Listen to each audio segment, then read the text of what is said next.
Egunon guztioi, eskerrik asko, gurekin egoteagatik gaur. Estamos en un nuevo encuentro de ella que organizamos anualmente con el patrocinio de Telefónica, un encuentro en el que vamos a hacer por primera vez una experiencia acomodada a los tiempos, una experiencia de retransmisión a través de nuestro canal online de streaming a través de YouTube, una experiencia que queremos que sirva para acercar con la mayor fiabilidad y con las máximas garantías hacia toda la audiencia lo importante y lo interesante que vamos a escuchar aquí de unos invitados que nos van a hablar de una serie de experiencias que este año hemos querido orientar hacia el ámbito de la digitalización.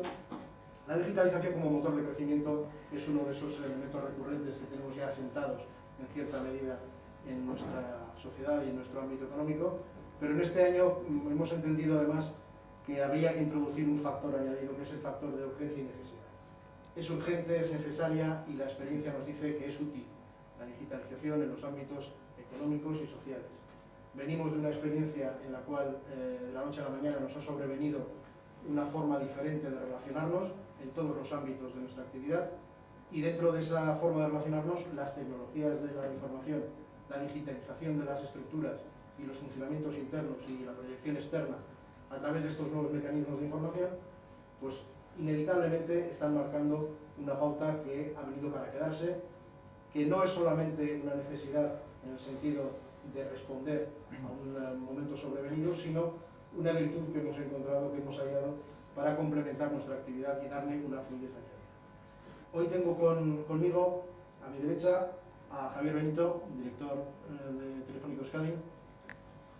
Me acompaña también Jesús Castillero, que es director de Organización y Sistemas de Calidad de ERHAR. A mi izquierda, Alex Echeverría, director general de GIE. Junto a él, Leire Bilbao, directora general de Innovasque. Y por último, pero no por ello menos importante, tenemos a Enrique González, que es el director de Transformación Digital e Innovación del Grupo Eroski. Con todos ellos queremos hablar, como decíamos, de la digitalización que ya está aquí, de cómo ha aterrizado sobre nuestra actividad diaria y de cómo cada una de sus organizaciones han experimentado la transformación necesaria para proyectar en su día a día esta nueva herramienta y las virtudes que nos está aportando. Empiezo por hablar con Alex. Alex, en el caso de GIE es la sociedad de gobierno vasco que se dedica al ámbito de la tecnología de información, la tecnología de las telecomunicaciones, y en consecuencia tiene una experiencia muy directa en cómo ha aterrizado en el conjunto de la sociedad este nuevo sistema de tecnologías. Pero en este caso lo que quiero es preguntarle por la experiencia interna de su propia organización. Como organización, como sociedad pública, ha tenido que acelerar en cierta medida algunos de los procesos que ya tenía definidos, ha descubierto en esos procesos virtudes añadidas a las que ya interpretaba que podían estar en el desempeño de la función habitual. Bueno, egunon denoi está estrenando un nuevo formato, ¿no? Así es. ¿Cuál ha sido la experiencia de aquí? ¿Qué nos ha hecho pensar? Yo esta temporada vengo pensando mucho en unos versos que escuché hace unos años de Cherrita, ¿no? Que se referían a un refrán que nos dice en euskera que decía "Zutan jartzen ikusten da nolakoa da nintzea". Esto es cuando pones al fuego, ves cómo es la olla, o la capacidad, la calidad de la olla, ¿no? Y yo creo que hemos hecho eso. Lo hemos hecho no con una olla, sino con todas las que teníamos. En GIE veníamos desarrollando muchas herramientas en colaboración con todo el tejido tecnológico vasco, pero muchas de ellas las habíamos probado, pues digamos, en modo piloto, en modo pruebas de concepto, en modo de a ver si somos capaces de formar a la gente pues, para que pueda trabajar de otra manera, y la situación nos ha hecho tener que probar todas aquellas cosas. Y eso es lo que hemos tenido que hacer, pero no solo con las herramientas que pueda tener el GIE pues, para el desempeño de su labor, sino en la previsión de las herramientas que podemos necesitar y en poder trabajar con esa anticipación o teniendo una visión de lo que podría demandar el futuro, ¿no? Pues nos ha hecho tener herramientas que han funcionado. Pero no solo tener herramientas y engarzo un poco más con la pregunta, sino en tener procesos dentro de las compañías, ¿no? También la importancia, yo creo que llevamos muchos años pues, trabajando pues, en el entorno vasco, yo creo que en toda la industria vasca, hay muchas organizaciones de Euskadi en el asentamiento de modelos de gestión, de temas de calidad, en la que los procesos tienen que ser uno con la organización, y lo que te das cuenta en épocas de crisis es que los procesos funcionan. Que si tienes una organización orientada a procesos, pues los procesos funcionan y son capaces de aguantar el servicio que tienes que dar, ¿no? Muchas veces parece que, joder, que cansado, realmente generamos valor con los procesos, pues sí, porque es lo que hace que en un momento dado pues toda la organización tenga que salir del sitio donde trabajaba, pero como los procesos están asentados, sabemos lo que hay que hacer, pues con nuevas herramientas podamos mantener esos procesos, que son al final lo que va a garantizar el servicio que tenemos que dar, ¿no? Pues en ese aspecto, pues cuáles son las conclusiones, digamos, más conceptuales que puedo obtener. La importancia de apostar por tener herramientas buenas, la importancia de los procesos y los modelos de gestión dentro de las organizaciones para que podamos afrontar el servicio que tenemos que dar. Una experiencia que entiendo, además, va más allá de la imagen que tenemos quizá de esto del trabajo, como la solución ideal a todas nuestras cuitas en momentos de dificultad a la movilidad. Si la organización, la institución no tiene procesos, por mucho que teletrabajes, no vas a poder ser capaz de dar ninguna respuesta. Lo importante es que se sepa qué es lo que el cliente, que bueno, al final todas las organizaciones que funcionamos en un modelo de valor, tenemos clientes, tenemos colaboradores, ¿qué es lo que nuestros clientes esperan? ¿No?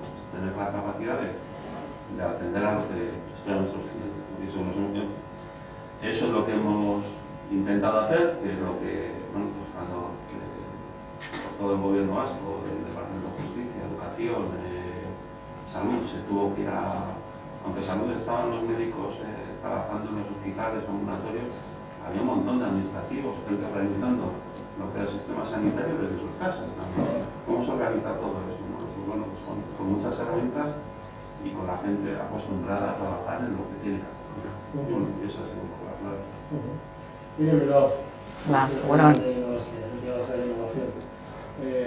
Innovación parece que va de suyo, ¿no? Estamos hablando precisamente de adaptarnos, pero lo que tal es la necesidad de definir, seguramente redefinir procesos internos. En una organización tan acostumbrada a innovar o a manejar criterios innovadores, es más sencillo, es más difícil, a veces parece que en casa del herrero, en casa del palo, como se suele decir habitualmente, ¿cómo ha hecho Innovaske, cómo ha afrontado Innovaske internamente esa necesidad de redefinir procesos y adaptarse a la implementación? Bueno, es verdad que en una agencia de innovación tendríamos que establecer ese tipo de actuaciones, ¿no? Y es verdad que llevábamos tiempo trabajando en una estrategia, dentro de tu estrategia, la estrategia de digitalización interna, ¿no? Lo que decía un poco Alex, es verdad que tienes que ir definiendo tus propios procesos y realmente saber cuál es tu proceso prioritario también, ¿no? Pero no se trata solo de digitalizar lo que era analógico, sino que se trata de una transformación digital, ¿no? Desde las propias personas de la organización, es decir, de ser de alguna forma actuadores o que actúan realmente con las herramientas digitales, incluso a ser generadores, ¿no? O sea, yo creo que un país o debe ser digital o debe ser tecnológicamente avanzado si realmente pasamos o transformamos un poco a las personas de la propia organización, ya no solo ser usuarias, sino generadoras de esa actuación, incluso formándoles en esos entornos, ¿no? O sea, yo creo que es importante que no seamos expertos, pero sí que tengamos cierto conocimiento y capacidad de generar, ¿no? Decía un amigo que recordamos aquellos tiempos de los simis, en los que realmente se utilizaba un poco la tecnología y trabajabas esa tecnología en esos propios centros, con otros, conjuntamente, para poder colaborar y desarrollar actuaciones, ¿no? Esa iniciativa creo que era un tema que sería interesante poder desplegarla nuevamente, porque te ayuda también a tener un conocimiento adicional de ser generador. No tienes por qué ser tecnólogo o tener una vocación científica tecnológica para poder tener ciertas habilidades en ese entorno, ¿no?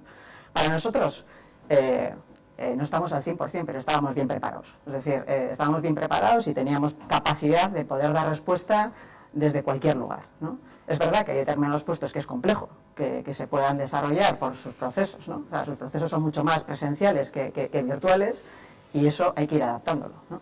Pero en general, la cultura de nuestra organización es el trabajo en equipo. Es verdad que hay cosas que no se pueden sustituir, o sea, hay cosas que son presenciales o sí, y hay otras que son virtuales, que las puedes seguir utilizando. Y por todo el tema, por ejemplo, de determinados viajes que tienes que desarrollar para 2 horas, pues ya lo tienes claro que realmente no es necesario, sino que realmente, bueno, pues que puedes hacerlo de otro modo, y además si solo tienes una conexión con 2 o 3 personas, es mucho más sencillo poder desarrollarlo con las nuevas herramientas. Es verdad que hemos trabajado en esas nuevas herramientas, estábamos formando ya a la gente, ¿no? A las personas internamente, y eso yo creo que es importante. Estábamos un poco preparados, pero no claramente al 100%, pero con ciertos pasos avanzados al respecto, ¿no?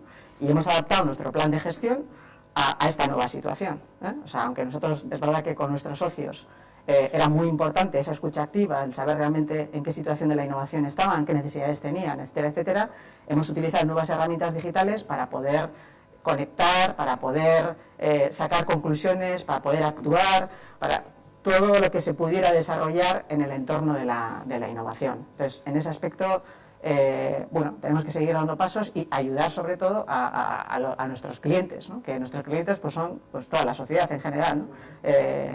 Y actuar. Y en esa experiencia, ¿qué grado de acompañamiento habéis percibido, precisamente de concienciación, de sensibilización de esos clientes que somos el conjunto de la sociedad?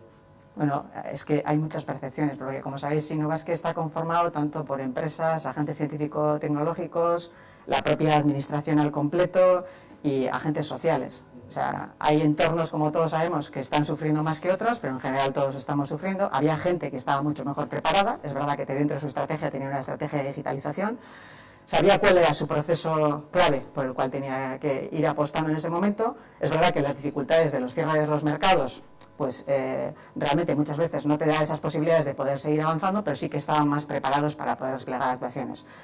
Euskadi está conformada por muy micro pymes, o sea, no nos olvidemos de eso, y es verdad que no tienen tanta facilidad a la hora de actuar. Por eso Innovasque desde sus inicios, en el 2017, estableció que su reto era incrementar el número de organizaciones innovadoras muy focalizadas en las pymes, en las pequeñas y medianas empresas, ¿no? Y por eso nuestro objetivo principal es ayudarles un poco, facilitarles, ¿no? Las actuaciones que tienen que llevar a cabo para poder, porque la digitalización es un must, pero a partir de ahí tienes que pensar realmente dónde está tu proceso principal y dónde deberías de alguna forma actuar, y ayudar entre todas las personas que conforman Innovasque, que lo importante es que tienen muchísimo conocimiento y tenemos que explotarlo en el buen sentido, porque bueno, pues tenemos muchas capacidades en Euskadi que se pueden aprovechar para ayudar a otros. Muy bien. Enrique, González, hablaba Leire del papel de las personas también, ¿no? en el ámbito de transformación, hablando de los procesos que al final implementan las personas y aplican las personas. Eroski, la percepción que todos tenemos es de contacto personal. Durante los meses que hemos vivido situación excepcional como la que estamos viviendo, la gran distribución ha sido uno de los elementos que han mantenido la conexión personal. Pero internamente esta necesidad, precisamente por ser una estructura de tanta dimensión humana en cuanto a activos, entiendo que también habrá requerido de una motivación diferente, un procedimiento diferente y una adaptación diferente de todo ese colectivo humano que compone el grupo. ¿Cómo se ha afrontado en estos momentos esa situación por parte del grupo Eroski? Lehenengo eta behin mila esker, gonbidatzeagatik, eta, bueno, un placer estar hoy con vosotros. Sí, estos procesos, ¿no? Estas situaciones de crisis o de gran dificultad como la que estamos enfrentando, yo creo que siempre tiene la aportación de que te ayudan a aprender cosas, ¿no? Te ayudan a aprender, probablemente aceleran procesos de aprendizaje importantes, ¿no? Y yo querría empezar por ahí. ¿Qué estamos aprendiendo en este contexto, ¿no? Y yo habría 3 elementos principales que estamos aprendiendo. Estamos aprendiendo, primero, que somos capaces de afrontar grandes retos. Eso, bueno, con 50 años de historia hemos ido afrontado unos cuantos, pero esta vez tenía un plus, ¿no? Por intensidad, por aceleración, por poco tiempo para la capacidad de acción. En segundo lugar, la capacidad de adaptación. También nos estamos dando cuenta que estamos siendo capaces de adaptarnos a circunstancias muy cambiantes en muy poquito tiempo, de estrategia y de temas muy tácticos, ¿no? Y eso también creo que es uno de los aprendizajes importantes que estamos cogiendo en este proceso. Y en tercer lugar, y dada la dimensión que tenemos, nosotros siempre nos consideramos como una especie de elefante lento, ¿no? Burocrático, que nos cuesta avanzar rápido. Nos hemos dado cuenta en este contexto que somos capaces de ser muy ágiles si queremos y si nos ordenamos de una manera determinada, ¿no? Y para ilustrar esto me gustaría contaros un poco, o retrotraerme al inicio de la situación del estado de alarma y, ¿no? cómo empezamos a vivir aquello y cómo a partir de ahí pues fuimos gestionando el cambio, ¿no? Recordar esos primeros días de marzo, donde empezábamos ya a ver la problemática, donde se empezaba a generar estado de alarma, mucha incertidumbre, mucha intranquilidad, miedo también en la sociedad, en las personas que trabajamos en las tiendas.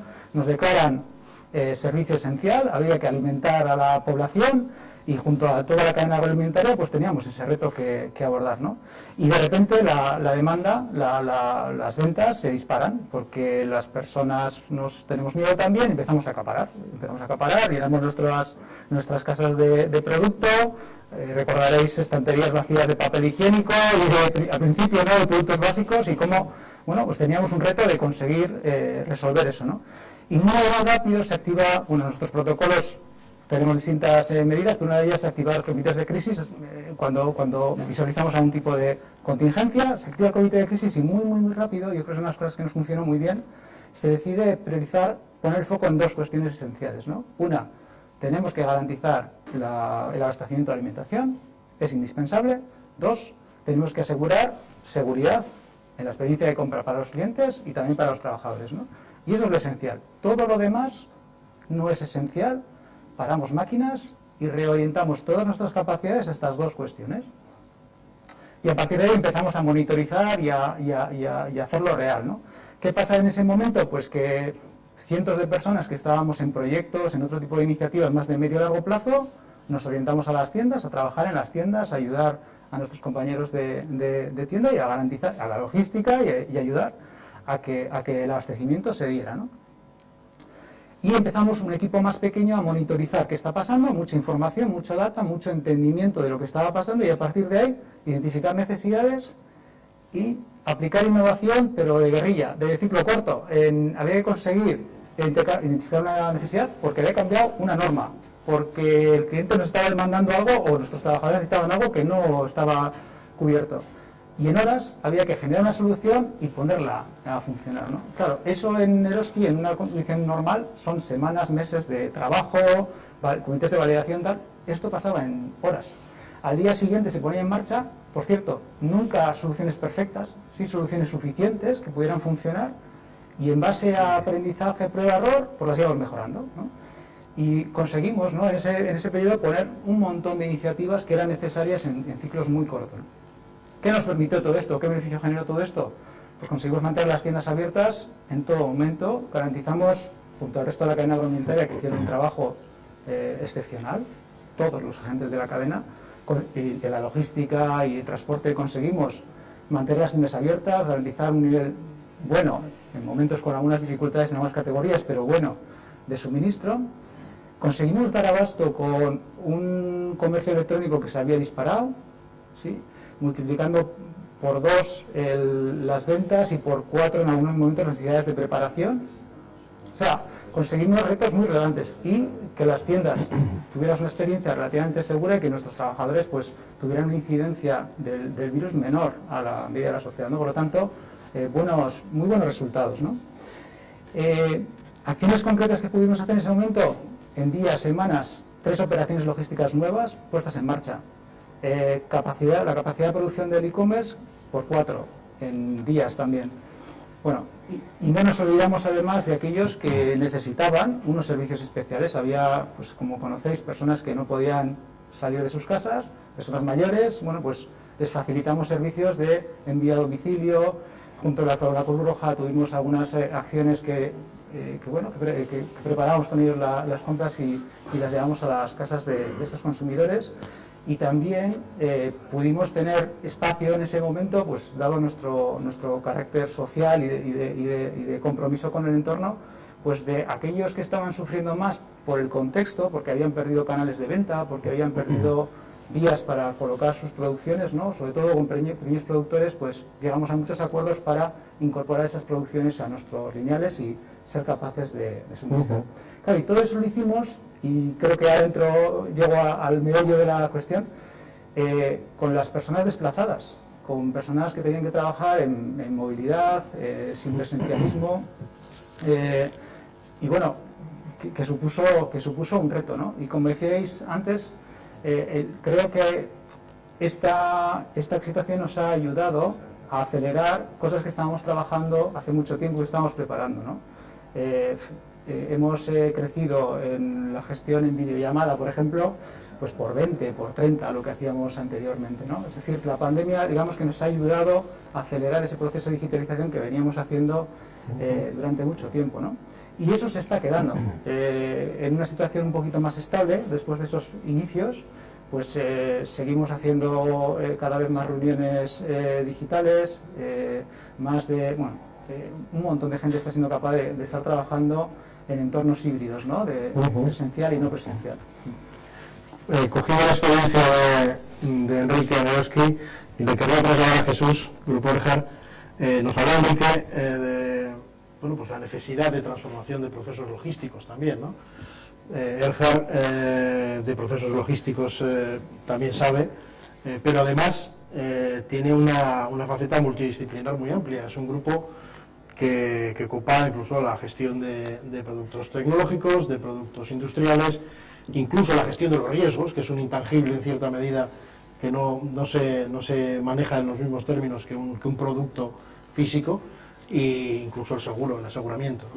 Entonces, desde esa perspectiva global, multidisciplinar, con distintas áreas de negocio, entiendo que las soluciones que se han tenido que buscar también han tenido que adaptarse a la propia realidad de la multidisciplinar de la empresa. Correcto, sí. Como has dicho, el abanico de actividades que cubrimos es muy amplio. Tenemos sectores como el tecnológico o el de la gestión de riesgos y la correduría de seguros, donde la adaptación al teletrabajo ha sido 100%, vamos, es un caso muy parecido al de GIE. Sí que hemos visto que ha habido que cambiar el chip en esas actividades donde el proceso productivo, el proceso operativo sí que se podía hacer de una forma casi totalmente al 100% en modo teletrabajo. Sí hemos tenido que cambiar el chip en la relación entre los empleados, porque estábamos acostumbrados a levantar la vista y decir al compañero de al lado cualquier cosa, y ahora el compañero de al lado estaba al otro lado de una pantalla.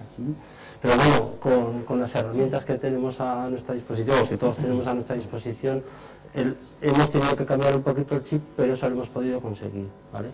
Efectivamente hay otras actividades relacionadas con la logística donde al final, hasta que los físicos no nos ayuden a teletransportar, pues vamos a tener que tocar físicamente la mercancía, y no solamente la mercancía, sino que los operarios que están alrededor de la mercancía, recogiéndola, poniendo etiquetas, transportándola, eso necesariamente ha tenido que ser realizado de forma presencial, ¿vale? Pero efectivamente hemos tenido que adaptar procesos a tener gente teletrabajando, como decía Alex, en un mismo proceso, gente que está teletrabajando en distancia, gente que está trabajando de forma presencial. Hablaba de los clientes también, porque cada uno tiene su propio perfil. Sí. ¿Ha percibido que hay una adaptación también del propio cliente en el tipo de demanda que hace? ¿Está manejando esas herramientas o se va por delante en cierta medida en la oferta respecto de la demanda de soluciones digitales? No, eso depende un poco de los clientes. De la misma manera que tenemos mucha variedad de actividades, también tenemos mucha variedad de clientes. Lo que no cabe lugar a dudas es que la situación en la que estábamos, donde la movilidad estaba muy restringida, en algunas ocasiones porque la normativa o la ley nos lo impedía y en otras ocasiones porque la propia responsabilidad personal así lo requería, todos hemos tenido que hacer un esfuerzo de cambiar ese contacto personal por un contacto telemático y generar que el contacto personal con nuestros clientes y colaboradores está muy arraigado. Pues hemos tenido que cambiar el chip también, lo mismo que los empleados en su relación personal han tenido que cambiar. Nosotros como organización en la relación con los agentes externos lo hemos tenido que hacer y hemos tenido que evidentemente reducir o prácticamente eliminar totalmente las relaciones presenciales y lo hemos tenido que cambiar por nuevos canales que ya estaban ahí. Pues la videoconferencia siempre ha estado ahí, los canales como YouTube o otros canales de información digital siempre han estado ahí, pero ahora era casi la única vía que teníamos de comunicar y por supuesto con interlocutores, algunos más receptivos y otros más reticentes, pero es que la situación obligaba a que no pudiera ser de otra manera. Claro, todas estas experiencias nos llevan inevitablemente a pensar como clientes también en el proveedor del servicio. Y hablamos de Telefónica, hablamos con Javier Benito y hablamos un poco de precisamente del grado de respuesta. Tenemos una serie de conceptos como clientes industriales, clientes empresariales, clientes particulares, sobre el papel de un proveedor de servicio que pueda agilizar nuestra actividad digital. Entiendo que Telefónica lleva también en el ámbito de la infraestructura desarrollando más allá de lo que son las grandes imágenes que tenemos del 4G, el 5G, tiene también una adaptación interna y tiene también una oferta de servicio capaz de gestionar todas esas demandas, tanto en organizaciones internas como en organizaciones de proyección externa. Así es. Bueno, lo primero, de todo lo que llevamos hablando un tiempo, ahora unos minutos, si algo me queda claro es que el mundo digital y el mundo analógico se han unido y ya es solo uno, y ha venido para quedarse en nuestras vidas, ¿no? Nosotros llevábamos años viendo cómo la transformación digital, lo primero que teníamos que hacer era transformarnos nosotros mismos, y lo que más estamos aportando al mercado es aquella transformación propia nuestra, la estamos poniendo a disposición de los clientes. Desde marzo las infraestructuras han aguantado, pero no solo las infraestructuras de comunicaciones. En cloud los clientes han acelerado en estos meses lo que teníamos previsto en los próximos 5 años y se han ido a la nube con nosotros. En ciberseguridad, cuando hablamos de teletrabajo, hemos llevado la seguridad a cada empleado de las empresas, y esos son servicios que estamos dando nosotros como Telefónica a través de nuestras infraestructuras.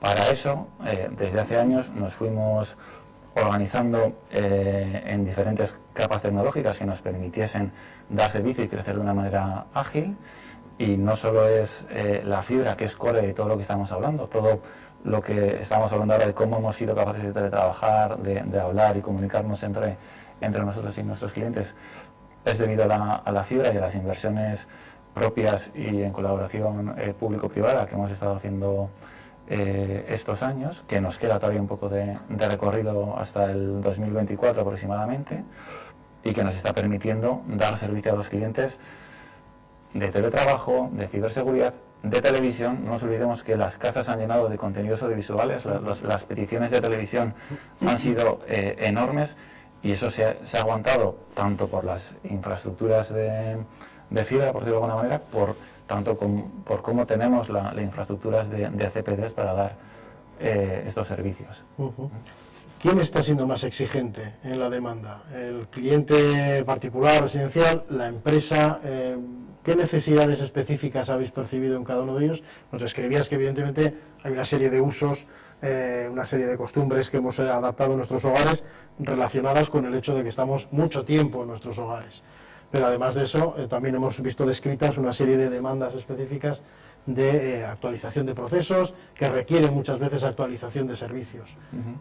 ¿Quiénes somos más exigentes? ¿Somos el cliente residencial o es el cliente empresarial, o estamos un poco mentalizados por igual? Yo no creo que nadie exija menos en el mundo personal que en el mundo empresarial. Si nos fijamos por empresas que han roto y han hecho disrupciones en el mercado, como Amazon, si tú eres capaz de comprar por Amazon de una manera, cuando voy a Eroski le pido lo mismo.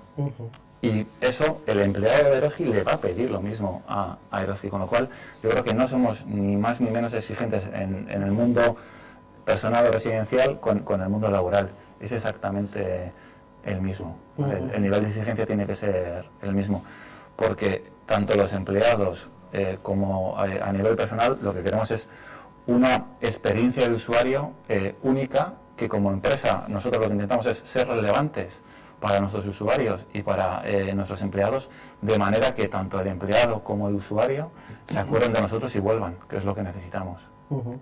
Habéis apuntado, yo creo todos, un aspecto que yo creo que es muy interesante, que es que en todo este proceso, algunos de los pasos que se han tenido que acelerar son pasos que se habían empezado a dar en todas vuestras organizaciones internas. Os voy a pedir que a cada uno de vosotros que concretemos un poquito en ese aspecto, porque seguramente de vuestra experiencia, de los pasos que habéis dado en vuestras organizaciones, se pueden extraer también los puntos de partida y los pasos, la hoja de ruta de muchas estructuras que necesitan dar esos pasos a continuación. Yo os pediría, Alex, que nos empezarais un poco a concretar ese tipo de iniciativas, que seguramente en muchos aspectos pueden ser coincidentes, pero que nos permitirán sacar, como os digo, un dibujo de hoja de ruta de transformación. Bueno, pues antes me lo recordaba Lire. Yo creo que fue hace año y medio, empezamos a trabajar con un centro tecnológico vasco en tecnologías, en unos proyectos de inteligencia artificial alrededor de las tecnologías del lenguaje. De aquel pequeño proyecto que no sé si nos costó 5.000 euros, una cosa así. Imagínate que a los presupuestos en los que no movemos nada, fuimos capaces de realizar una prueba de concepto de un traductor entre euskera-castellano, castellano-euskera. Vimos que había agua, que la inteligencia artificial en este caso funcionaba, que teníamos memorias de traducción, y en octubre del 19 pues pusimos en la web del gobierno vasco pues un traductor neuronal pues en formato beta, ¿no? Pues justo en el momento de que se cierran todos los colegios y que los profesores empiezan a mandar a sus alumnos pues una serie de tareas, una curva de usuarios de esas aplicaciones, que las teníamos en modo nube además, en contenedores, haciendo muchas pruebas no solo de inteligencia artificial, sino de despliegue de aplicaciones, se eleva a más de 300.000 clics al día. Entonces, ¿qué está? Pues entendemos que había muchos padres y madres ayudando a sus hijos a hacer los deberes de casa. Bueno, pues ¿por qué ha sido posible que, en una parte pequeña por lo menos, que los padres hayan podido acompañar a sus hijos en la formación? Pues quizás en una parte pequeña porque tenemos aquella herramienta que habíamos empezado a trabajar hace año y medio, ¿no? Bueno, pues son ejemplos que se han dado en muchas áreas, ¿no? Pues veas una. Para mucho el botón, ¿no? Muy bien. ¿Lire? Yo creo que es importante, la digitalización es conocimiento del contexto más tecnología, ¿no?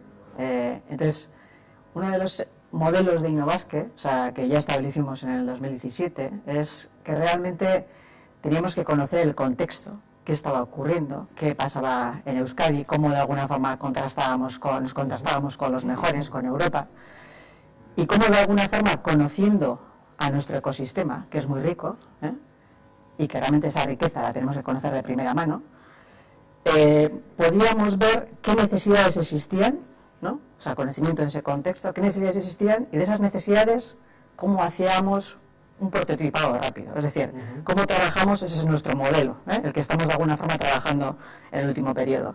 Cómo prototipamos determinados elementos que son necesarios para poder, primero, trabajarlo en piloto, ver qué hemos aprendido de eso, de ese pilotaje, y de ese aprendizaje poder escalarlo, decimos, o sea, poder extenderlo, ¿no?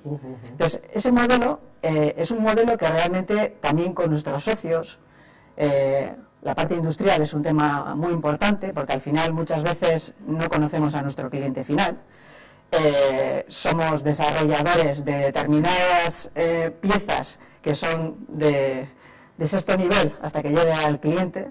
Entonces estamos con unos intermediarios que son los que definen de alguna forma el diseño de todas esas piezas y tenemos que ayudarles a ver cómo se conectan con el cliente final, ¿no? Hacer un diagnóstico de ver cómo se conectan con y hacer prueba de error para que den respuesta a lo mismo. Entonces, ese modelo nos parece un modelo importante y además también lo hemos visto un poco que las diferentes personas que están acompañándonos es un elemento, yo creo que muy importante para trabajar rápido, dar respuesta y ver de ahí qué aprendemos para poder dar respuesta a nuestros clientes, ¿no? Entonces, me parece que es un modelo que tenemos que seguir aplicando, ¿no?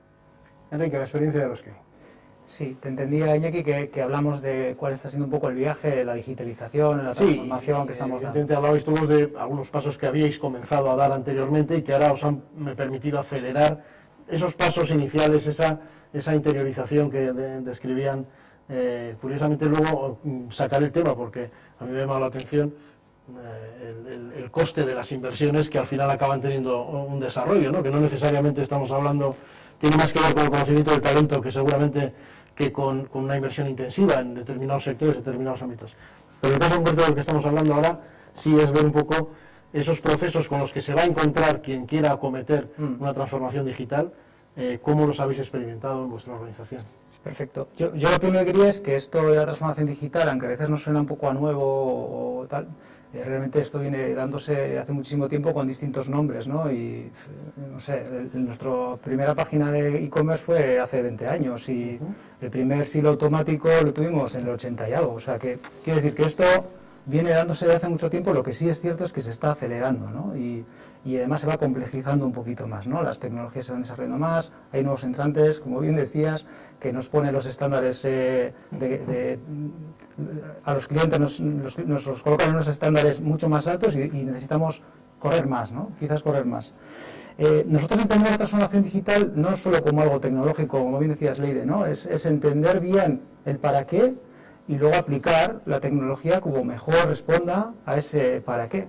Por lo tanto, la entendemos súper pegada a la estrategia, tiene que estar absolutamente pegada a la estrategia, ¿no? Y yo creo que es uno de los, decías, de recomendaciones de hoja de ruta. Lo primero, pensemos en estrategia, qué retos tenemos que abordar como compañía, qué queremos conseguir en esa visión a medio o largo plazo que tenemos y a partir de ahí cómo la tecnología, la digitalización nos puede ayudar. Y eso te permite ir fijando mejor la hoja de ruta, ¿no? Porque desde nuestra perspectiva la innovación y la transformación digital son las herramientas esenciales para conseguir los retos de negocio y conseguir resultados, y así lo estamos trabajando. Es decir, podría haber sido de otra manera, podríamos estar pensando en internacionalizar o en generar nuevas líneas de negocio. No estamos poniendo ahí el foco principal está en la estrategia que hemos definido de atención al cliente, del modelo contigo de tienda, cómo la podemos reforzar, cómo podemos acelerarla a través de la innovación y el desarrollo tecnológico, ¿no? Y ahí ponemos nuestros esfuerzos. Y a partir de ahí tenemos dos ejes principales de trabajo, ¿no? Uno relacionado con la eficiencia y otro relacionado con la experiencia de compra. En la eficiencia, fundamentalmente, estamos trabajando tecnologías, procesos, innovaciones que nos ayudan a mejorar la cadena de valor, toda la cadena de valor y todas las operaciones. Ahí hay mucha oportunidad con robotización, automatización, analítica avanzada aplicada.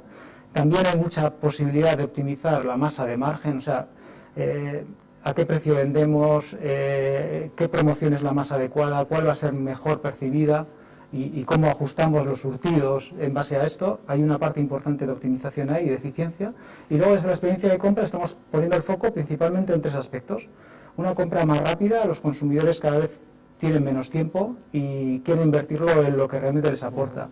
Y en nuestras tiendas puedes hacer una experiencia de compra muy experiencial y dedicar mucho tiempo y está fantástico, porque igual te apetece, no sé, prepararte una cena especial esta noche y quieres ver un pescado alucinante y estar preguntando a nuestra pescatera que te recomiende y qué receta poder usar, y fantástico. Pero quizás luego en la cola, cuando tienes que pagar, pues te gustaría, pues a poder ser, no tener que esperar nada o lo mínimo posible, ¿no? Entonces, un elemento importante de digitalización lo estamos haciendo a poder comprar más rápido en todo el proceso. Otro está relacionado con la conveniencia, con adaptarnos mejor y poner soluciones que faciliten al consumidor recibir las cosas cuando las necesita, o recogerlas donde las necesita, o comprar cuando necesita, y para eso trabajamos con la omnicanalidad y con todas las herramientas e instrumentos que ponemos a su servicio, como los Drive, Collect, haces el pedido en casa y lo coges luego en una tienda, o te lo cargamos en el maletero del coche, o te lo mandamos a casa. Bueno, distintas funcionalidades que ayudan a esa conveniencia. Y por último, la personalización. Nosotros llevamos recorriendo un viaje ya desde hace mucho tiempo que busca que cada cliente en cada momento tenga el Eroski que necesita. Y eso solo puede ser si entendemos muy bien las necesidades de cada cliente y somos capaces de ponerle en el momento que necesita esa solución que necesita. Puede ser de propuesta comercial, el producto, el precio, la promoción, y también desde el punto de vista de información, de conocimiento, de lo que fuere.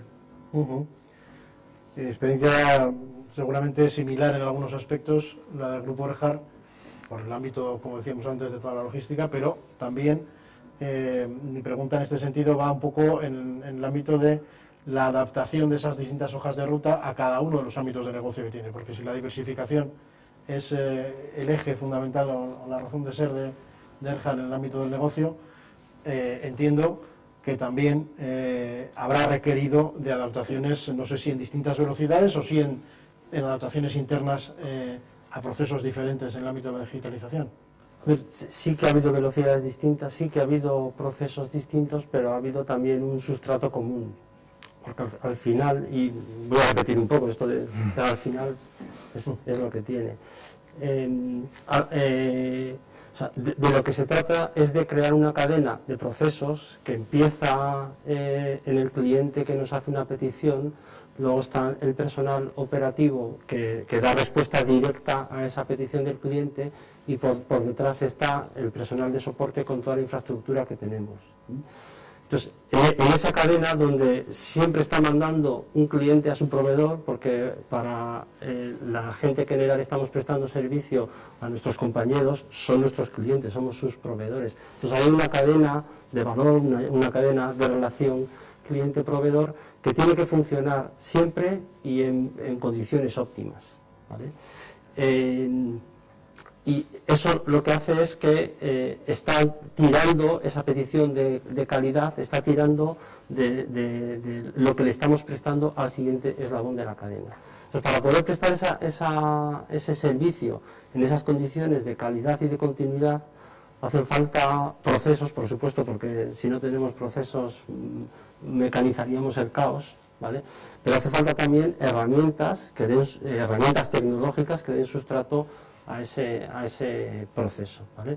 Y en edad que ya tenemos un poco de experiencia, sí que me gustaría insistir en algo que ha dicho Iñaki, que estamos hablando mucho de transformación digital porque ahora es la palabra de moda, pero en este contexto tecnológico es lo mismo que hace en los tiempos del IMI, que me ha encantado que hablases del IMI. En tiempos del IMI se llamaba automatización, mecanización o informatización. El contexto tecnológico es distinto, pero al final la idea es la misma. Y nosotros lo que hemos ido haciendo es añadiendo capas a cada una de estas herramientas que han permitido que cada proceso operativo pueda ser prestado en condiciones de continuidad y en condiciones de movilidad. Y en esas capas que han ido creciendo, adaptándose a las necesidades de cada actividad, al ritmo que ellos pretendían, pero insisto, con ese sustrato común, ha intervenido mucho la externalización de nuestra infraestructura de servidores, porque nosotros no tenemos una dimensión como para poder desarrollar ese tipo de tecnologías internamente, y hay proveedores en el mercado, evidentemente, que ofrecen soluciones que nos dan dimensión, capacidad de crecimiento, continuidad, etcétera, etcétera. Las comunicaciones también son fundamentales, porque si no tenemos la fibra óptica en casa no se ve nada. Las herramientas de colaboración han sido también muy importantes, pues porque tenemos que interactuar con las personas. Y en último lugar, el puesto de trabajo del empleado con todo lo que tiene, ¿vale? Entonces, o sea, lo que llevamos haciendo en ERAR es poco a poco ir añadiendo mejoras en cada uno de estos elementos, y nos encontramos, como decía antes Iñaki, el 9 de marzo con la amenaza de que posiblemente nos tuviéramos que ir todos a casa de una forma muy rápida y fuimos capaces de poner la olla en el fuego y el 13 de marzo estábamos todos trabajando en casa. Todo acaba volcando, como ves, Javier, en el proveedor, en la demanda al proveedor, en cierta medida, algo que tú avanzabas antes, ¿no? que exactamente se ha multiplicado determinados demanda de productos, y eso os obliga, al proveedor, a Telefónica en este caso, a estar no tanto, no solamente capacitado para responder a la demanda, sino estar en vanguardia de esa demanda. Muchas veces percibimos como organizaciones y como usuarios que se nos ofrece servicios de los que todavía no tenemos percepción de demanda, y sin embargo, por lo que estoy escuchando aquí, muchos de los procesos solo tienen posibilidad de materializarse, o prácticamente todos los procesos, en la medida en que hay una infraestructura capaz de acogerlos, hay herramientas capaces de acogerlos. ¿Cómo se mantiene ese ritmo permanente de oferta por encima de la propia demanda? En ocasiones seguramente muy por delante de ella, y ahora quizá con la experiencia de estos últimos meses, y añado una segunda pregunta al cómo, es vuestra percepción de si se ha acelerado, si se ha cortado, digamos, el gap entre vuestro desarrollo tecnológico de oferta y la demanda de servicio tecnológico por parte del cliente. Bueno, sí es cierto que esta situación ha acelerado todo. Lo comentaba antes, que en los últimos meses hemos avanzado lo que teníamos pensado para los próximos años. Es cierto que tenemos que estar en vanguardia, y ya estamos acostumbrados a trabajar en ese escenario, porque si no, no hubiéramos empezado con la fibra en 2012, cuando yo creo que la gente nos miraba casi, ¿y para qué lo estás haciendo? Montamos un CPD en Madrid enorme, que es vanguardista para todos los temas de datos. En el mercado residencial introdujimos fusión, fuimos la empresa que juntó las diferentes facturas de fijo, móvil en una oferta integrada y con televisión.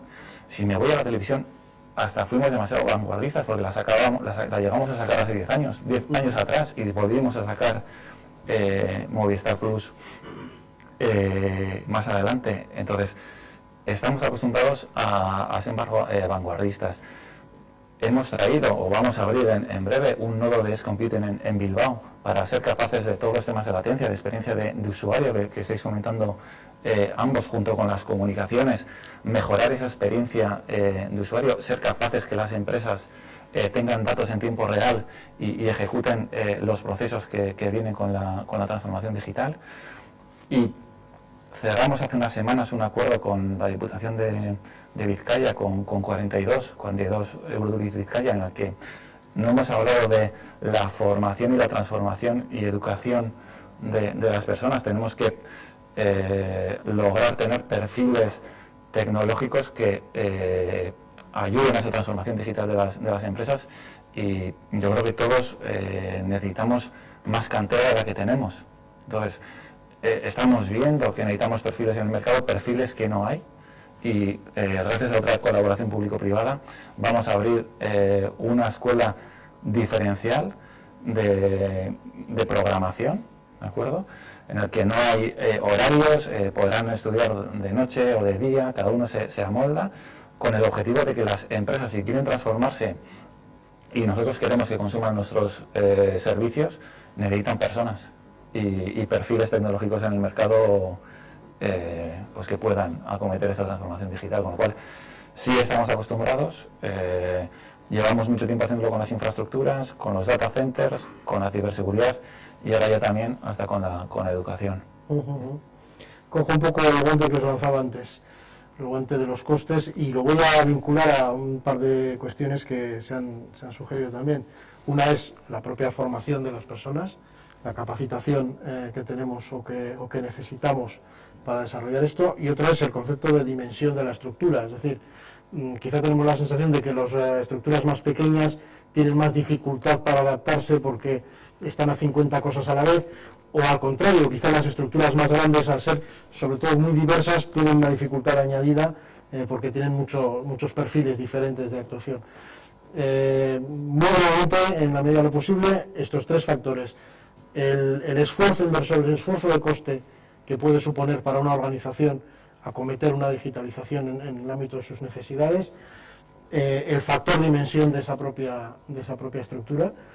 No digo que haya una dimensión óptima ni de reducido tamaño ni de gran tamaño, pero sí entiendo que se tendrá que afrontar de distintas formas y os pido desde vuestras experiencias. Y en tercer lugar, el ámbito de la capacitación, la formación, la voluntad personal de implicarse en estos procesos. Alex. Bueno, joder. Primer guante. Costes, pues en el sector público donde me muevo yo, las demandas son tremendas. La demanda para mayor educación, mayor salud, mayores ayudas sociales, o sea, son muy grandes. Lo que es la visión social, política de la demanda a la sociedad, normalmente es muy finalista. Lo que la ciudadanía pide al gobierno es ayudas finalistas, ¿no? Quiere mejor salud, no quiere un gobierno más digital. El trabajo que tenemos que hacer, los que estamos en los servicios transversales, es convencer a la organización, al gobierno, de que para poder ofrecer ciertos servicios de una manera más eficiente y que realmente satisfaga al que las recibe, lo hacemos de una manera donde intervengan los procesos, donde la innovación en la gobernanza de los servicios se imponga y se digitalicen. No hay, yo creo que no hay otra manera de poder llegar a toda la población con más servicios. Los digitalizados no. Pero a la vez estamos en esa tensión entre lo que pide el político, pide el ciudadano, de que quiere ver esa ayuda finalista, que además a veces se puede articular de una manera muy sencilla, ¿no? Con más, digamos, como decían los hermanos, con más madera, pues más de todo. Pero pocas veces se interviene en hacerlo de una mejor manera. Y nuestra función desde la digitalización es hacerlo de una mejor manera, en ser más eficientes.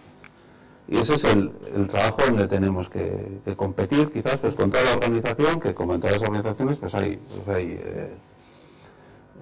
tensiones o hay distintas visiones de lo que puede ser el servicio, ¿no? Entonces, nuestra posición es, y creo que en el caso del Gobierno vasco contamos con ese apoyo de que somos una pieza esencial para poder buscar esas eficiencias. Y ya desde hace 6 años ya, pusimos en marcha una estrategia que se llamaba Batera, donde pudiéramos converger, donde pudiéramos desarrollar servicios tecnológicos y servicios de digitalización que pudieran ser consumidos por todas las sectoriales, todas las instituciones, todos los organismos del gobierno de una manera, pues, sencilla y fácil. Otra de las claves para poder ofrecer servicios que no tengan un coste alto ni en formación ni en despliegue es que sean sencillos de utilizar. Muchas veces nos dejan las cosas a los informáticos, que tenemos una mente bastante enrevesada, y no hacemos las cosas sencillas, nos olvidamos de lo que hace falta, ¿no? Entonces, pues, más allá de los perfiles tecnológicos que nos hacen falta, porque no los hay, en nuestra generación, cuando estudiamos aquí enfrente de la facultad, pues creo que eran 4 clases de 100 alumnos, lo que era la facultad de informática, y hoy en día no creo que lleguen a 50 alumnos por promoción. Entonces, lo que son las ingenierías y las carreras tecnológicas, pues no son igual de atractivas que lo fueron en nuestra generación. No sé por qué. Es algo que tratamos de buscar. Pero siendo eso así, tan importante, si lo que buscamos es el resultado de que los servicios sean digitales y que podamos tener un gobierno que ofrezca los servicios de una manera más digital y el servicio público se pueda consumir de una manera donde haga falta y para quien le haga falta, tenemos que ser más sencillos. Entonces, muchas veces no es solo el tecnólogo que sabe unir las piezas y que hace que las cosas funcionen, sino que hace falta gente que tenga una visión, y ese es uno de los mayores retos a los que nos vamos a enfrentar. Nos estamos enfrentando diariamente, ¿no? Y la formación, igual que hemos puesto una vía al fuego, también hemos puesto a nuestras personas, a la gente que está trabajando, pues ante un reto, ¿no? de cómo afrontar con una formación que en muchos casos pues las empresas se lo han dado o las organizaciones se la han brindado, formación que muchas veces en sus planes de formación interna, pues cómo puede utilizar esta herramienta o aquella, se va dando, pero no se ve la necesidad por parte del trabajador de usarla. Y en este caso lo que es realmente sorprendente es que cuando hay una necesidad, esa necesidad De la experiencia de GIE, la de Innovasque, ¿va por ahí? Para mí yo creo que liderazgo, estrategia aplicada a la digitalización, conocimiento de cada uno de los contextos, sabiendo realmente cuál es, para mí más que costes, más qué inversión tengo que desarrollar dependiendo de lo que soy y la necesidad que tengo. No es lo mismo desarrollar una digitalización en un servicio más pues eso, de mantenimiento predictivo de una empresa industrial a lo que podemos ser nosotros. O sea, hay una diferencia muy clara, una empresa B2C a una empresa B2B o cualquier tipo de actividad como la nuestra, ¿no? Que es mucho más de servicio, ¿no? a la sociedad en general, ¿no?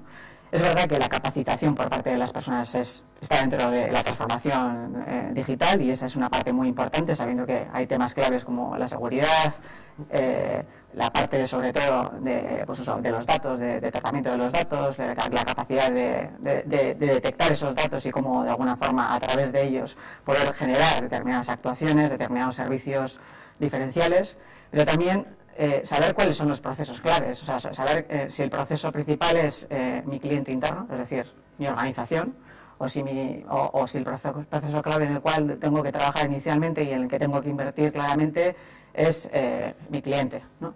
Y por lo tanto acceder a ese cliente y ver de alguna forma qué nivel de inversión, insisto un poco, primero probando, o sea, porque es verdad que el nivel de inversión, primero desde el inicio, desplegarlo, puede dar unos resultados no adecuados, ¿no? Y por lo tanto haber hecho una inversión muy fuerte que pueda perjudicar la actividad de tu propia organización. Por la parte de vocaciones científico-tecnológicas, para nosotros es un elemento primordial. Estamos impulsando ese tipo de iniciativas desde los inicios, desde los centros educativos, trabajando con centro educativo empresa, trabajando junto con el gobierno también en estrategias de STEAM, porque las grandes regiones innovadoras de alguna forma están apostando por ello y es una carrera de fondo, o sea, hay que seguir trabajando. Hemos llegado a 1.500, pero tenemos que llegar a 20.000, por lo tanto, eso es una carrera de fondo constante, tenemos que estar preparados para que esas personas que son el futuro del país estén formadas y tengan conocimiento. Enrique. Sí, nos preguntabas por costes, inversión, tamaño, estructura y talento, ¿no? Y capacitación. En la parte de costes, claro, yo soy el de innovación y transformación digital de Eroski, entonces siempre tengo una cartera de potencialidades infinitamente más alta de los recursos que tenemos disponibles, ¿no? Nunca se acabaría. Afortunadamente siempre tenemos ideas nuevas de cosas que poder hacer. Por lo tanto, siempre hay una tensión ligada a la práctica, porque es muy fácil trasladar, yo creo que todos tenemos la visión de hay que hacer, hay que invertir, hay que gastar, pero luego está la tensión de el día a día, del hoy, hay que levantar la persiana, hay que hacer dinero, hay que conseguir pagar las facturas y la transformación al medio, ¿no? Y esa tensión es algo que es uno de los retos de esta gestión, ¿no? En ese sentido, yo lo que recomendaría, además de la estrategia, de tener muy clara la estrategia, que eso me parece lo principal, para no malgastar recursos y para centrar bien el tiro, es trabajarlos, cuando trabajas el desarrollo de los planes de las iniciativas concretas, intentar gestionar el corto y el largo, ¿no? Porque hay iniciativas de digitalización que generan retornos en plazos muy cortos y eso te permite financiar las siguientes etapas, ¿no? Entonces, pensar siempre en cómo combino el corto y el largo puede permitir acceder a esos recursos que son necesarios invertir para ir haciendo un proceso de transformación, ¿no? En cuanto al tamaño de estructura, claro, esto es muy complejo porque no hay una receta. Yo creo que incluso compañías del mismo tamaño que se dedican a lo mismo, tenemos modelos de abordaje completamente diferentes, muy centralizados con todas las capacidades en una misma unidad, unidades que se están formando en capacidades digitales en todos los departamentos y con una unidad central que ayuda a hacer la transformación. Hay modelos muy diferentes, ¿no? Y sobre todo si pensamos en empresas más grandes, empresas más pequeñas, y yo me centraría más quizás en las más pequeñas, que seguramente es donde más reto hay, ¿no? Para pensar cómo dedico, además de mantener la actividad, cómo me pongo a pensar en cómo me transformo y cómo voy a futuro, ¿no? Yo creo que me apoyaría mucho en el ecosistema. A día de hoy, afortunadamente además en el país en el que vivimos, tenemos un ecosistema tremendamente potente, desde las capacidades, desde el conocimiento, desde los instrumentos al servicio, con colaboraciones público-privadas tremendamente positivas, y creo que tiraría de ahí para ayudarme a definir estrategia, tiraría de ahí para ir construyendo mis planes y mis acciones más a corto y a medio plazo, ¿no?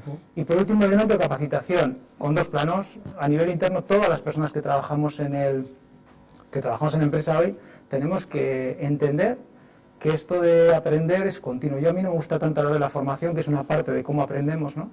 Sino en este contexto cambiante constante, y además que se acelera, hay que estar aprendiendo constantemente, ¿no? Entonces, ¿cómo hacemos que la gente queramos aprender primero y luego pongamos instrumentos para que se den, ¿no? Que pueden ser formativos o pueden ser también de formación en colaboración, formación, comunidades de aprendizaje en base a intereses, pero la esencia creo que está en entender la necesidad de la formación. Y por otro lado, dificultades en perfiles concretos. Antes comentaba Javier la dificultad de conseguir algunos perfiles, ¿no? Hay profesiones, conocimientos que se están demandando muchísimo, pues ligados al dato y analítica avanzada, o ligados al marketing digital, o al comercio electrónico, o a la robotización y automatización, pues son perfiles más complejos, ¿no?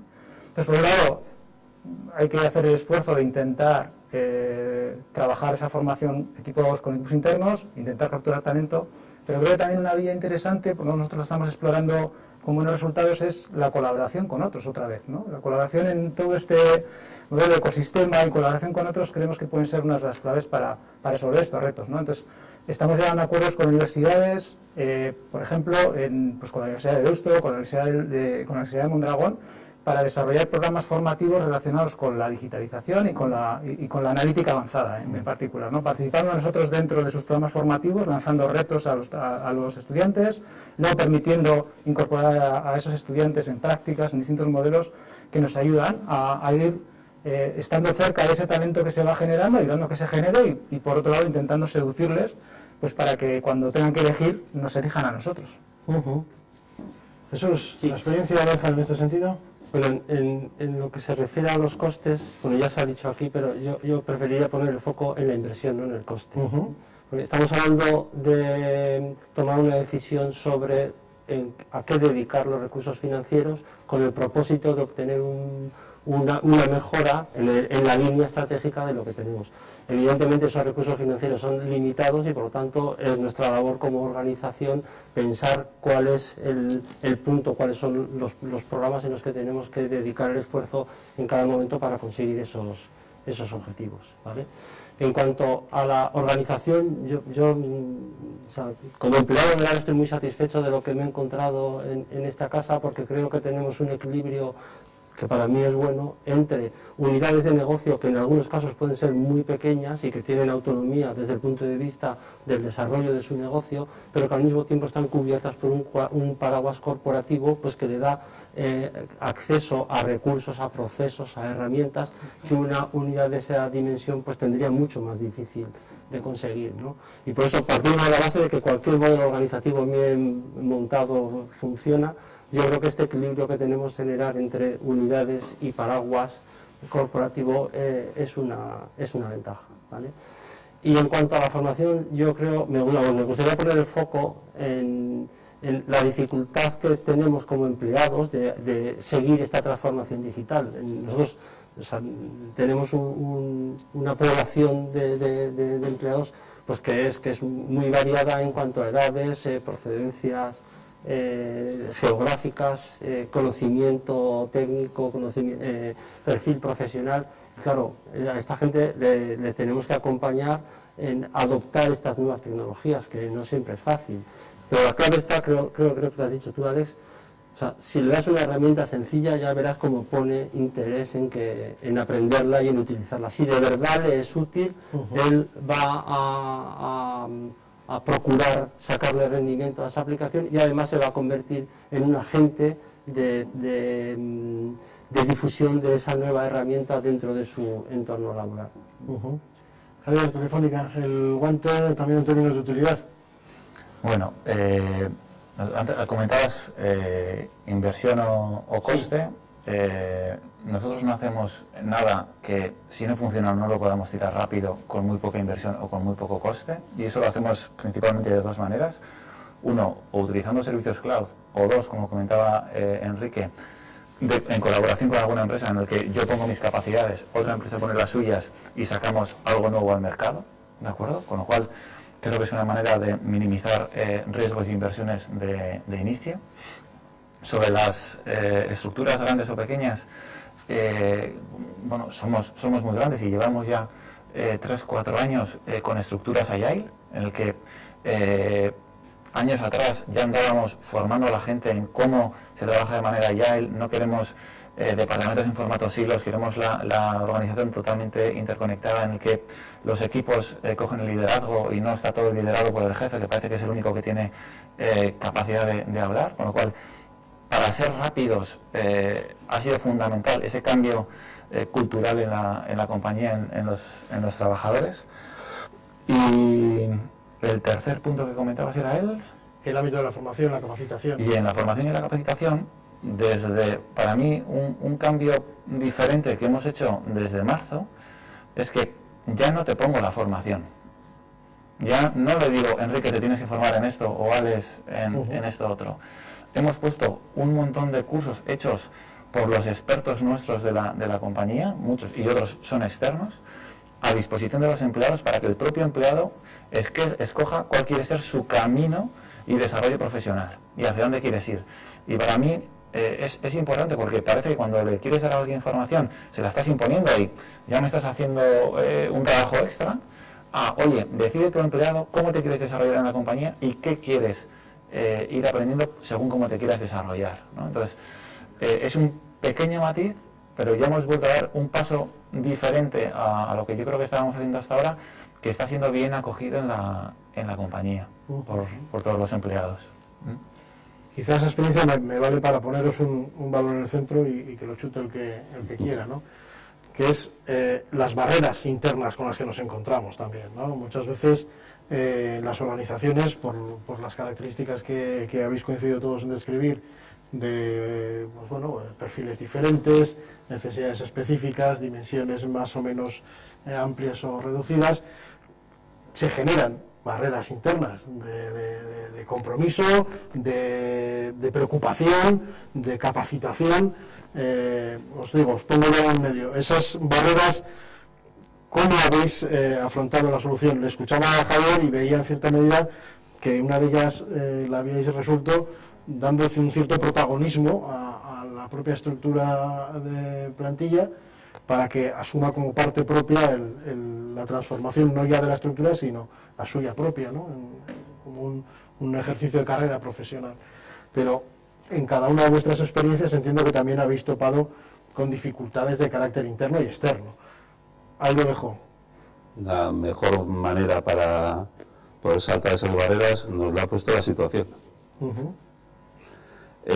Cualquier conflicto interno con un proveedor, entre departamentos, entre áreas, entre técnicos, la situación hay que responder. Y cuando hay que responder, todos aquellos trabajos, conflictos se han resuelto porque el objetivo estaba clarísimo, ¿no? Y esto también es una de las enseñanzas, ¿no? Que cuanto más claros tengamos los objetivos, más fácil es alinear a los departamentos. Y que también lo decía Leire, ¿no? No solo los objetivos tienen que ser claros, sino que tienen que ser centrales, troncales a la organización. Entonces, si somos capaces de mantener esa tensión en las organizaciones con objetivos centrales y donde cada uno es capaz de ver lo que aportas a la solución, pues yo creo que gran parte de las barreras las superamos. Además, nos sentimos satisfechos del trabajo realizado, ¿no? Entonces, está ahí, y yo creo que es otra de las enseñanzas de lo que hemos vivido.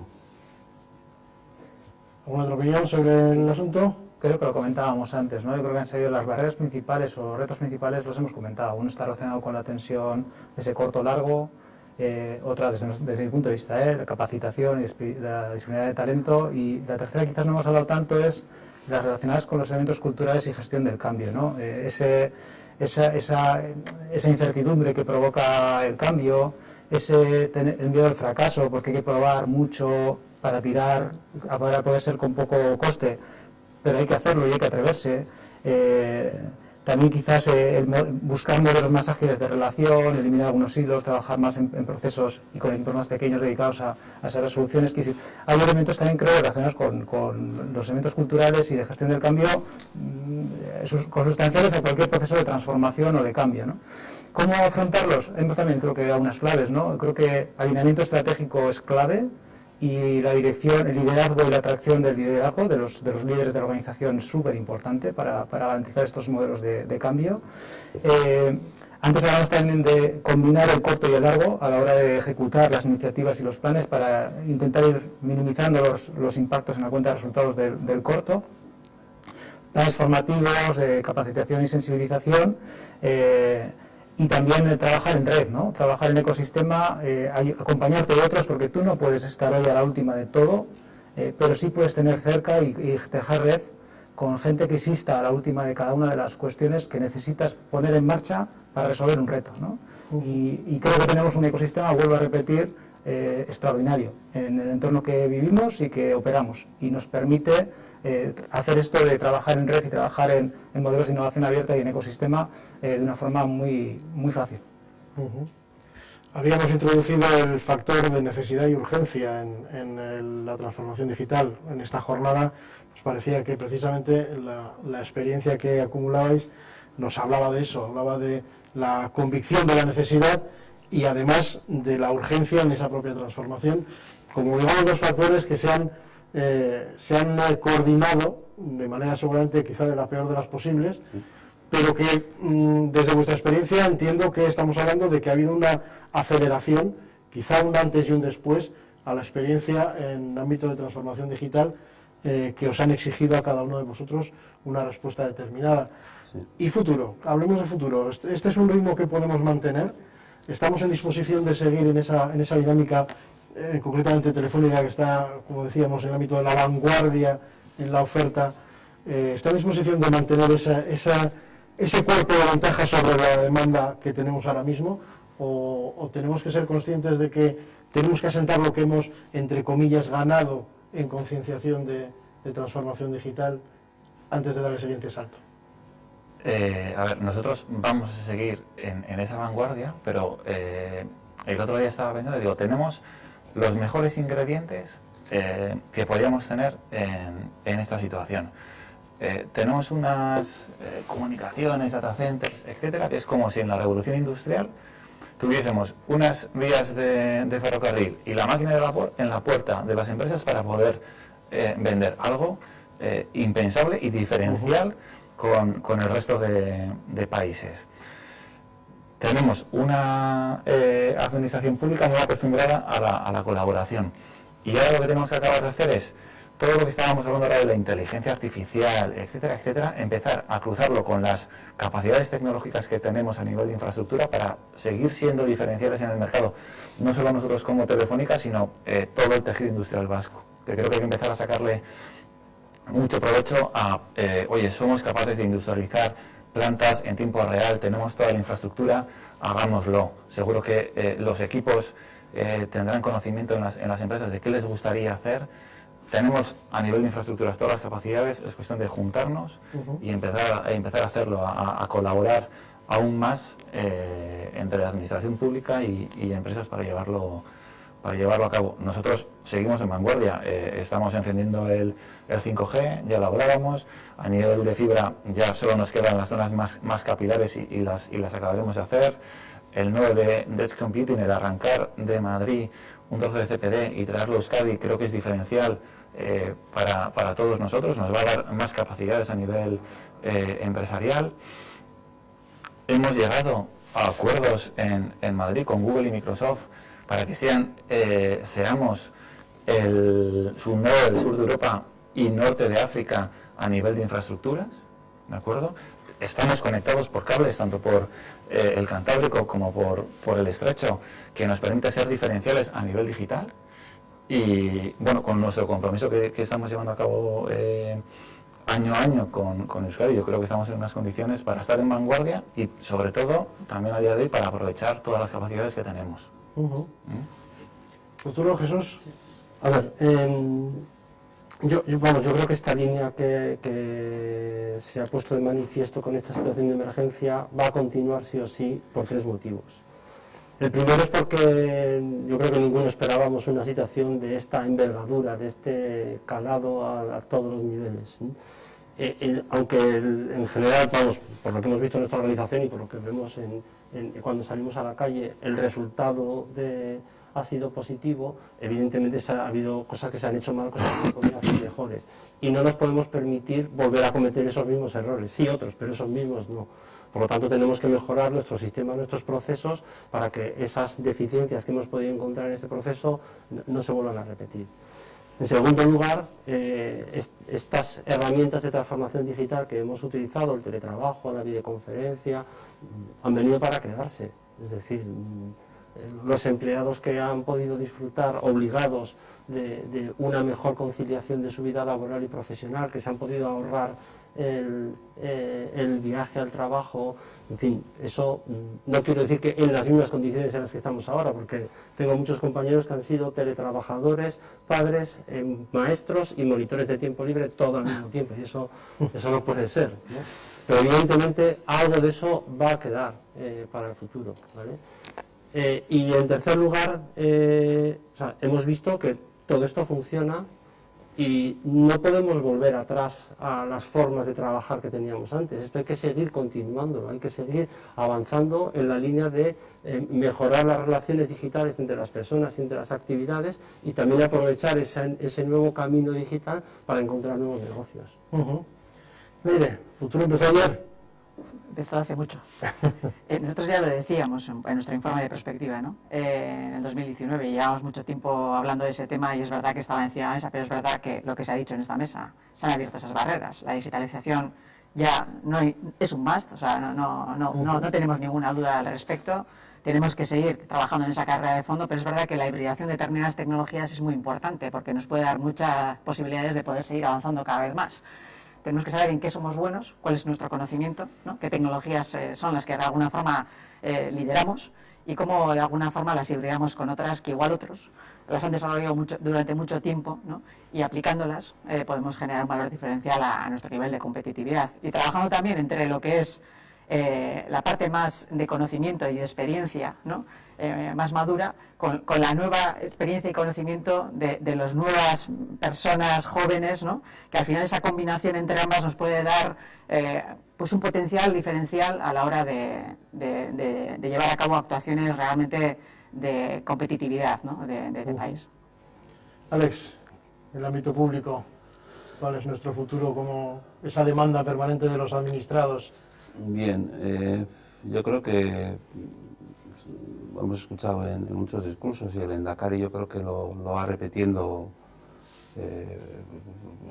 muchos de los discursos e intervenciones que hace sobre los retos a los que nos enfrentamos, ¿no? El reto tecnológico digital, de la sostenibilidad, o el de cómo mantener la igualdad y una sociedad cohesionada y que tanto los mayores como la demografía pues tengan una respuesta, ¿no? Son grandes retos a los que tenemos que hacer frente y donde vamos a tener que ir actuando pues día a día con pequeñas y grandes acciones, ¿no?